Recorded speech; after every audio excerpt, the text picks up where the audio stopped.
My fiancée told me, "Marriage feels like a trap right now. I'm not ready." I respected her decision and canceled everything quietly. Months later, she reached out after seeing me move forward without hesitation, but by then it was too late.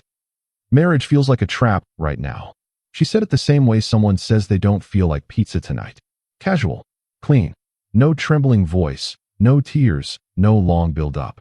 Just Monroe sitting across from me at our kitchen table, both hands wrapped around her coffee mug, eyes somewhere between tired and distant. And that phrase just landed, right in the center of everything we had built. I remember the exact sound the refrigerator made in the silence that followed. That low mechanical hum.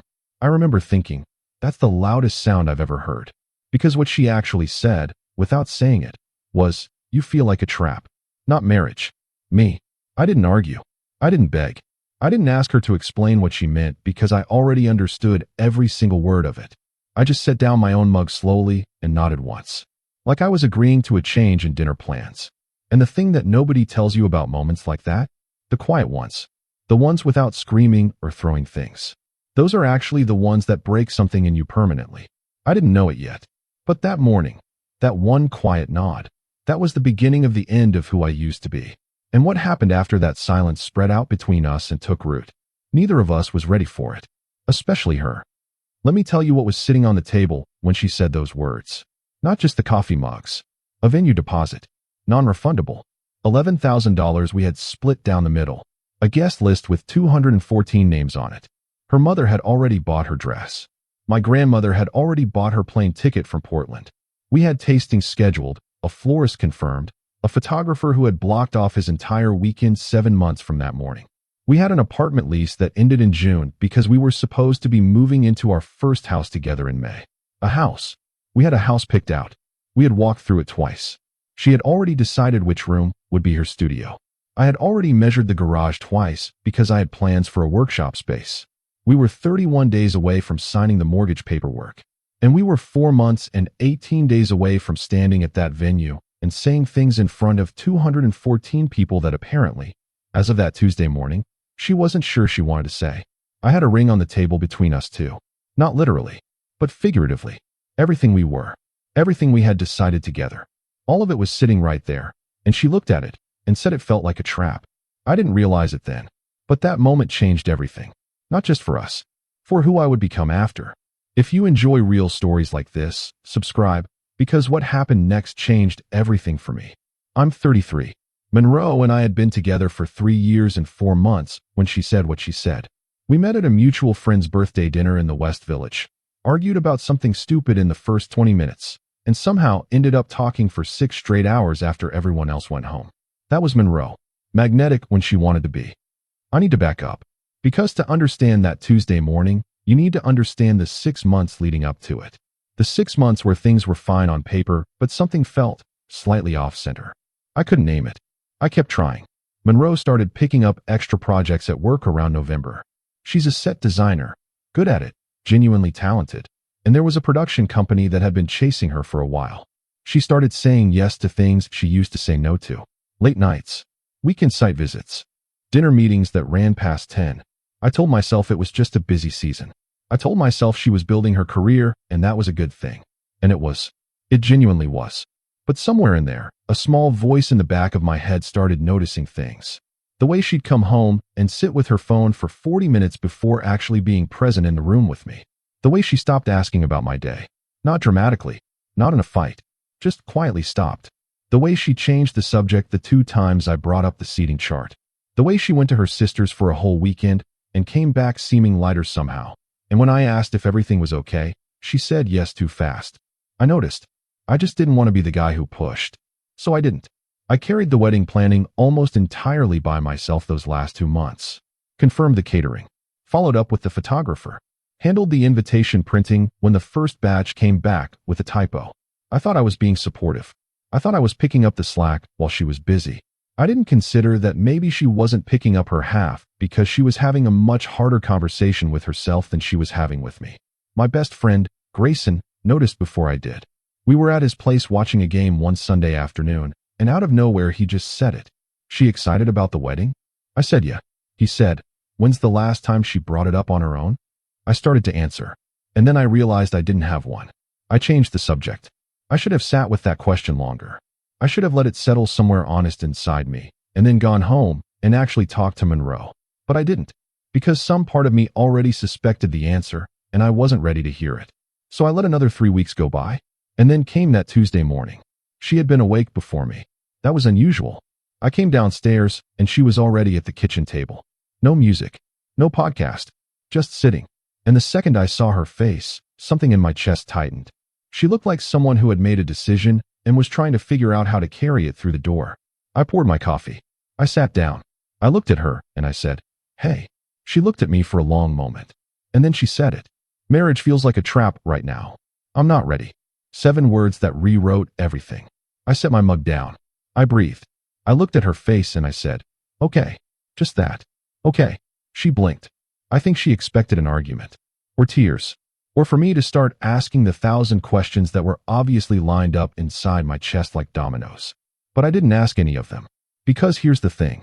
When someone tells you that committing their life to you feels like a trap, there's no version of that conversation where you argue your way to a yes. There's no version where you convince them out of it. If she got to the altar feeling trapped and married me anyway, what would that have looked like in 2 years? 5 years? What would that have done to both of us? So I said okay. And then I asked one question. Just one. Is this about the wedding, or is this about us? She was quiet for too long. And that long quiet was its own answer. She finally said, "I think I need some space to figure that out." I nodded. I stood up. I took my coffee to the living room. I sat on the couch and looked at the wall for about 20 minutes. And then I picked up my phone and started making calls. The venue first. I asked about the cancellation policy. I already knew the deposit was gone. That was in the contract. But I asked anyway because I needed to hear someone say something practical and manageable. The woman on the phone was kind about it. She had probably made this call before. I thanked her. Then I called the caterer. Then the florist. Then the photographer, who, to his credit, offered to return half his deposit if we gave him enough notice for the date. I told him to keep it. He had blocked off his calendar. That wasn't his fault. I called my grandmother in Portland. That was the hardest call. She had her ticket already. She asked me once if I was all right. I said yes. She didn't push. She just said, "Okay, sweetheart. You know what you're doing." I don't know if I believed that, but I held on to it. I didn't post anything on social media. I didn't text the group chats. I just quietly started pulling the threads out one by one. Monroe was in the bedroom. I don't know what she was doing in there. Maybe she was on the phone with her sister. Maybe she was crying. Maybe she was relieved. I told myself it didn't matter right now. By the time I'd made all the calls I needed to make that morning, I had a clear enough picture. The venue deposit was gone. Everything else could be untangled with enough time and patience. The house was the complicated part. We hadn't signed yet. I called the agent, told him we needed to pause. He asked a few questions and then said he understood. I hung up and sat back down on the couch. The apartment felt different already, like the square footage had expanded or contracted. I couldn't tell which. Grayson texted me around noon. "You good?" I stared at the message for a while. Then I just typed back, "Yeah, big day. Tell you later." He sent a thumbs up. He knew me well enough not to push. Monroe came out of the bedroom around 2 in the afternoon. She looked like she had been crying, but her face was composed now. She said, "I'm going to stay at Arden's for a bit." Her best friend. I said, "That's fine."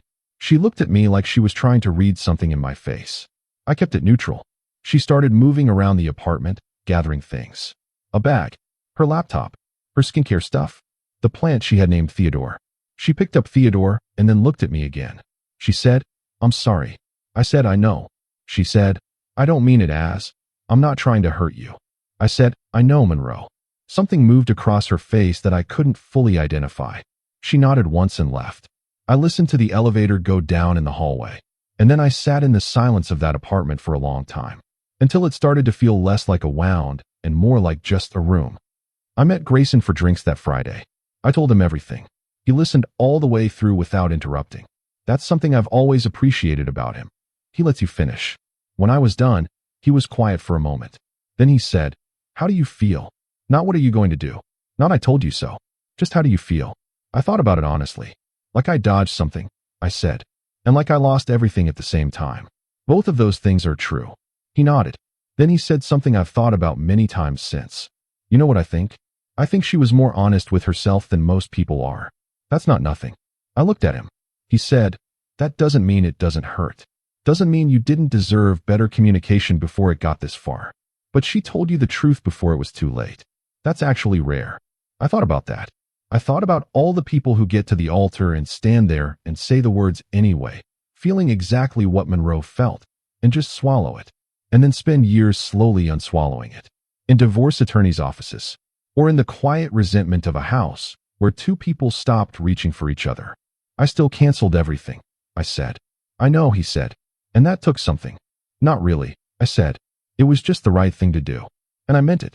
There was no version of me that was going to drag Monroe to an altar she didn't want to be at, even when it destroyed something I had spent years building toward. That wasn't love. That would have been ego wearing love's clothes. I finished my drink. And somewhere in that conversation, without making a big declaration about it, I decided something. I was going to be okay. Not because I was over it. Not because it didn't matter. But because falling apart wasn't going to change anything. And I had a life to get back to. I started with the apartment. Monroe's stuff was mostly gone, but her absence was everywhere. The empty shelf in the bathroom. The hook by the door where her coat used to hang. The space on the bookshelf where Theodore used to sit. I rearranged things. Not dramatically. Just enough to make the rooms feel like mine again. Not like the leftover version of something that used to be ours.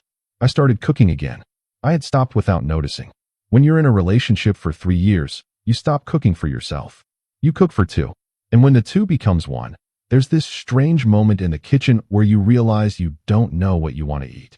Only what you would have made for her. It took a few weeks to figure that out again. But I did. I got back to the gym. Not in the obsessive, anger-fueled way. Just consistently. For mornings a week.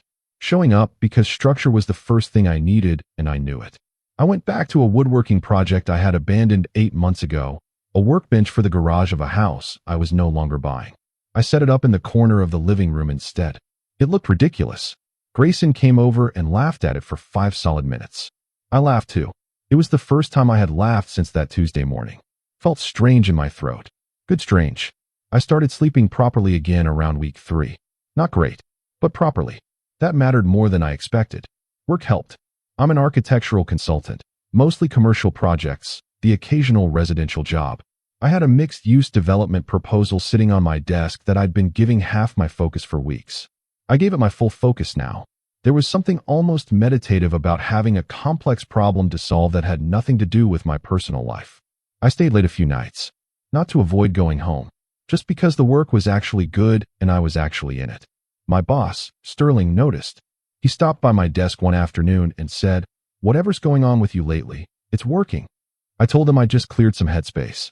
He nodded like he understood more than he was going to ask about. Monroe texted twice in the first month. Once to ask how I was. I said fine. Once to say she was thinking about me. I said thank you. Short. Civil.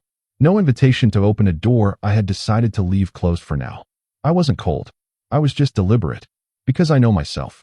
And I know that if I had started talking to her, something in me would have still been waiting at that table. Waiting for her to come back.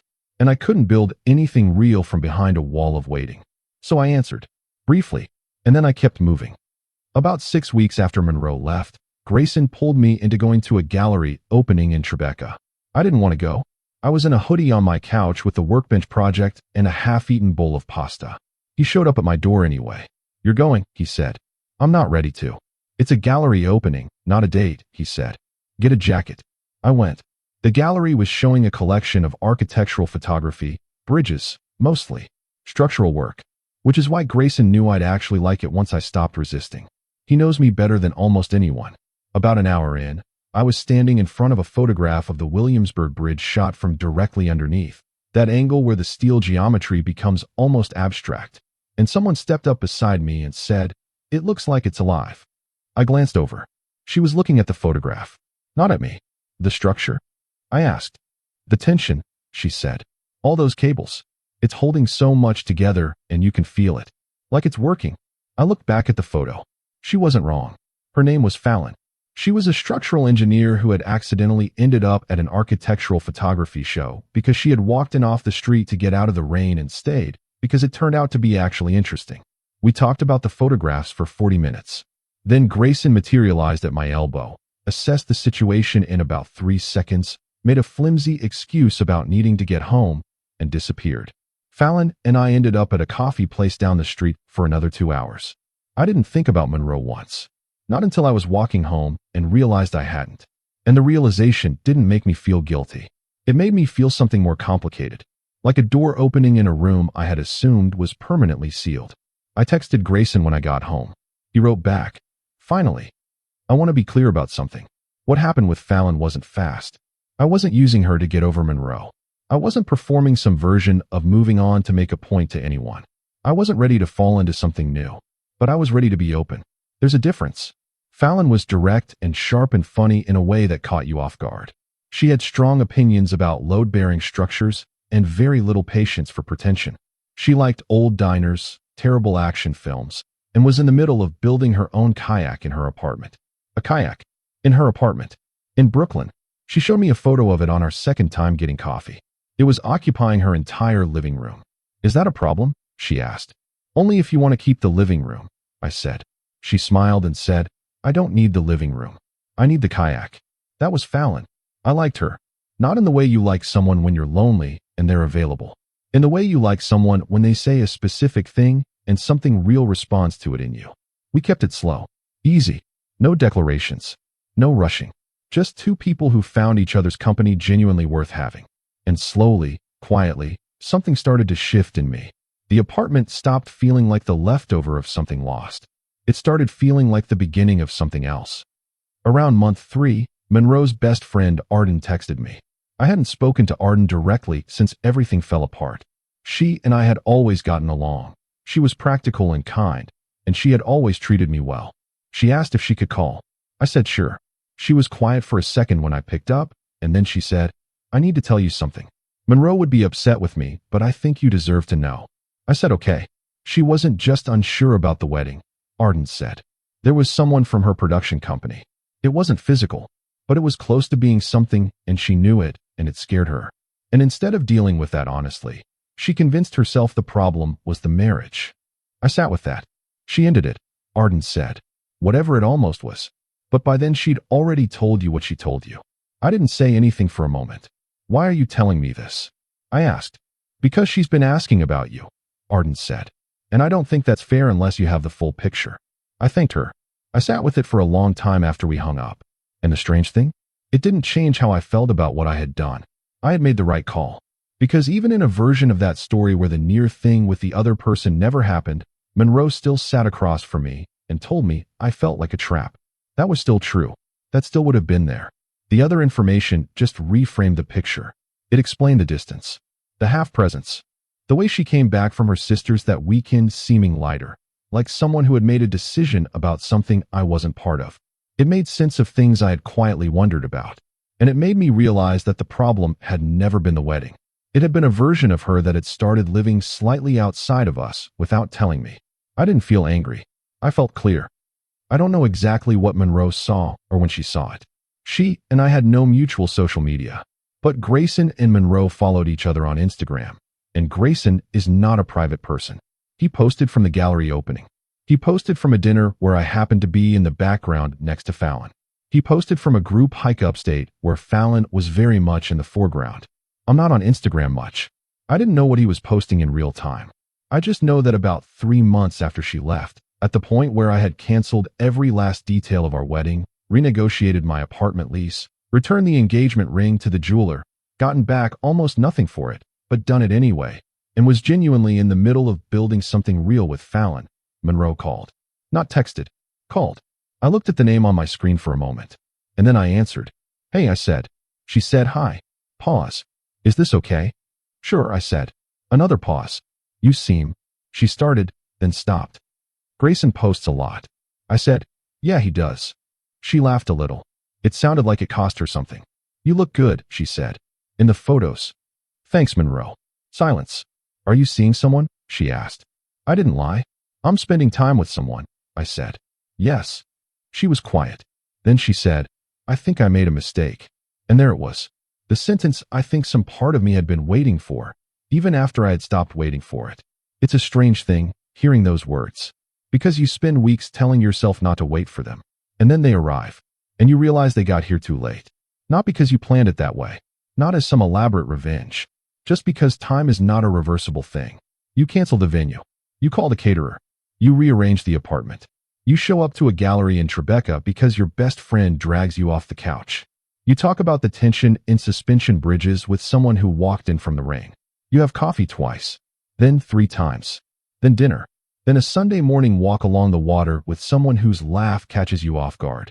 And one day you realize you're not walking back from something anymore. You're walking towards something. And that is not a reversible thing. I said, "Tell me what you mean." She said, "I think I panicked. About everything. The wedding, the house, what my life was supposed to look like. I couldn't breathe. And I didn't handle it right." "No," I said. "You didn't." She said, "I know." I said, "Monroe, you told me I felt like a trap." "I know. That's not something I can unhear." She said, "I didn't mean it the way it came out." I waited. She said, I felt trapped by my own fear. Not by you." "Okay," I said. "But when you feel that fear and you're sitting across from me and you say those words, that's still the thing that happened. The fear was yours. The words landed on me." She was quiet. I said, "And you didn't come to me with the fear. You didn't say I'm scared and I need us to talk about it. You sat on it. For months. And while you were sitting on it, I was planning a wedding by myself and wondering why things felt slightly wrong and deciding not to push." "I know," she said quietly. "I know you know," I said. "I'm not saying it to make you feel bad. I'm saying it because I need you to understand that what happened had real costs. Not just the deposit. Not just the logistical stuff. Me. It cost something real in me." Silence. "Are you happy?" she asked. I thought about that honestly. "I'm getting there," I said. "Yeah, I think I actually am." She said, "Good." And I believe she meant it. "Does she make you happy?" I said, "She makes things feel easy in a way I didn't realize things could feel." Monroe was quiet for a long time after that. Then she said, "I'm sorry. For all of it." I said, "I know, Monroe. I forgive you. I mean that." "But," she said, "but I'm not coming back," I said. "Not because I'm angry. Not because I want to punish you. But because what I have right now is built on a foundation that doesn't have cracks in it. And I'm not going to leave that." She said, "I understand." I said, "I hope you figure it out. I genuinely mean that too." "I know you do," she said. We said goodbye. I sat on my couch and looked at the workbench in the corner of the living room for a while. Then I picked up my phone and texted Fallon. "Dinner tomorrow?" She wrote back in about 2 minutes.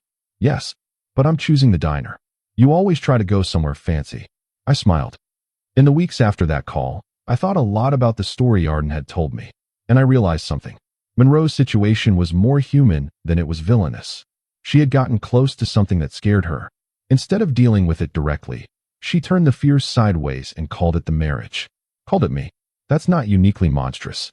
That's what people do when they haven't yet learned how to carry something uncomfortable in their hands long enough to look at it clearly. You name it something else. You externalize it. You say the cage is outside when the cage was always inside. I had done smaller versions of that in my own life. Most people have. But here's where I stopped being generous. Not with what she felt. With the silence. 3 years of building something together, and she had a fear she couldn't bring me. That's the part that cost us. Not the feeling. The withholding. Because if she had come to me, really come to me, and said, "I'm scared of this. I'm not sure I can breathe. Something feels wrong and I don't know if it's us or me," I would have sat down with her. We would have figured it out together, or we would have figured out that we couldn't. Either way, honestly. Either way, together. But she chose the silence. And silence, eventually, becomes its own decision. I didn't hate her for it. But I also stopped carrying any guilt about moving forward without her. Because I had always been available for the honest conversation. She just never gave us the chance to have it. Fallon and I had our first actual disagreement about 8 months in. It was small, and then it was suddenly not small. We were talking about whether to tell people how we met. She found the walked in from the rain during a gallery opening story slightly embarrassing, which I personally found hilarious. We were laughing about it. And then somehow, from inside the laughing, she said, "You don't have to make it into a story, you know. Not everything needs to be a narrative." And I said, "I'm not making it into anything. It just is one." And she said, "You do that sometimes. You package things." I paused. "What does that mean?" "I mean," she said, carefully, "you're very good at processing things and organizing them into something that makes sense, which is a strength. But sometimes I wonder if the processing is, if you're fully in the thing while it's happening, or if you're already writing the version of it you'll tell later." That landed in a way I didn't expect. I was quiet for a moment, and then I said, "Tell me if you think that's happening between us." She looked at me. "Is it?" I said. She said, "No, I don't think so. I think when you're here, you're here." I just wanted to say it. "Then say it," I said. "I want to know when something's bothering you. Don't sit on it." She looked at me for a second. Then she said, "Is that about me or is that about Monroe?" I thought about that. "Both," I said honestly. She nodded. "Fair," she said. And that was it. No explosion. No shutdown. No silent drive home. We talked it out.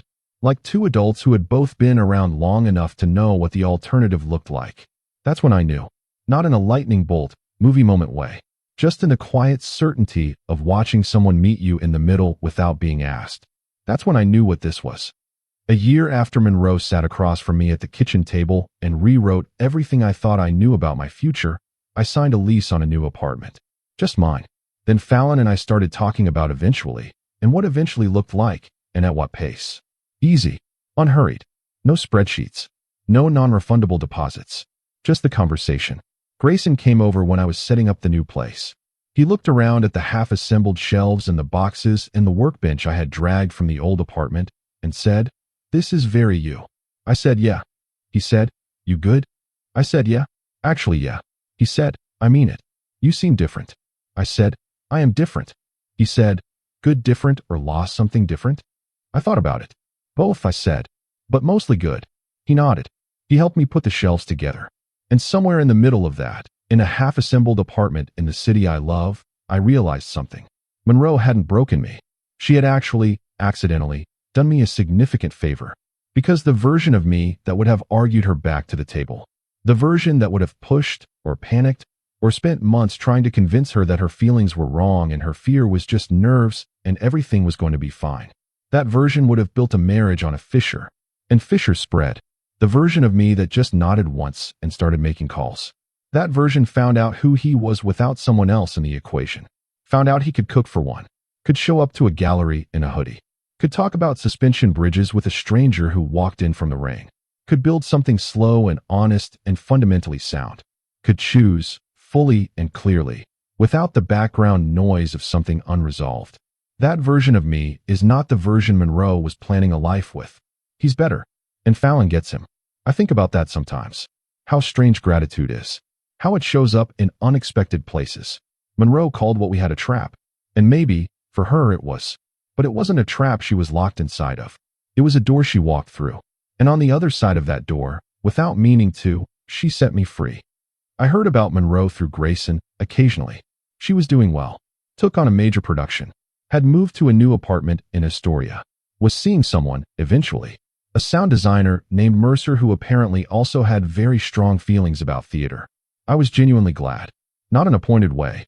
Not in the "I hope she sees how fine I am" way. Just genuinely. Because she wasn't a villain. She was a person who got scared and made choices that cost both of us. And she was going to live with the cost of that knowledge. That was enough. I didn't need anything more from her. Not an apology more thorough than the one she'd given. Not a confession. Not her admitting to the full picture. Just the honest goodbye. Which is what we had. That phone call. Brief. Civil. Real. Two people who had once planned a life together acknowledging that the plan had changed and the lives had diverged, and both of those things were true at the same time, without canceling each other out. Fallon met Grayson for the first time about 4 months after the gallery. They were sizing each other up in the polite competitive way that a best friend and a new partner always do. Grayson texted me from the bathroom. "She's the real deal. Don't mess it up." I texted back, "Too busy. She's arguing with me about the diner again." He sent back 3 laughing emojis. That was enough. That was actually everything. People ask me sometimes if I'm bitter, if I resent her, if I wish it had gone differently. And I give the same answer every time. No, not because I'm performing enlightenment. Not because what she did didn't hurt. It did.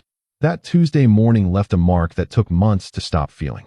But bitterness would have required me to believe that the life I was building with Monroe was the only version of my life worth having. And I don't believe that. I don't believe it because I've seen what the other version looks like. The one I have now. The one where someone sits across from me, not at a kitchen table with their hands wrapped around a mug and something difficult to say, but at a diner booth, arguing about whether to get the eggs or the French toast, completely unaware that just the sound of her insisting she's right about something stupid is the best part of my day. Monroe told me marriage felt like a trap. She wasn't wrong, just not in the way she thought. The trap wasn't the marriage.